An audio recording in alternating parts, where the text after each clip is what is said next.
Rubbish কথা বলবেন না আমার সাথে রাবিশ কথা বলবেন না। আমিও দেখেছি সাইদের হাতে অস্ত্র ছিল, অবশ্যই ছিল। আমি কি অন্ধ মানুষ?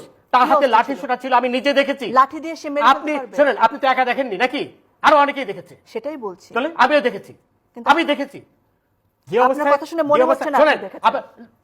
ডোন্ট প্লিজ এই ধরনের রাবিশ কথা বলবেন না আমার সাথে রাবিশ কথা বলবেন না। আমিও দেখেছি। উত্তেজিত হবে আপনি আপনি আমাকে উত্তেজিত করছেন। আপনি তো তাদেরই পক্ষের লোক বলে মনে হচ্ছে। আমি অবশ্যই আপনি তাদের পক্ষে কথা বলেন। শোনেন, এই যে সবুজ মেয়ে মারা গেল ছাত্রলীগের, তাকে কে মারলো?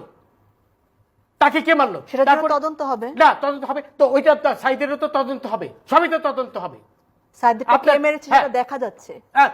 আমি তো দেখেছি। আপনি আমাকে বোঝানোর চেষ্টা করছেন যে আমি দেখিনি নাকি? এই ধরনের রাবিশ কথা আমার সাথে বলবেন না, রাবিশ কথা বলবেন না। আমি কিচ্ছু রাবিশ বলছি না। অবশ্যই রাবিশ কথা বলছেন, অবশ্যই রাবিশ কথা বলছেন।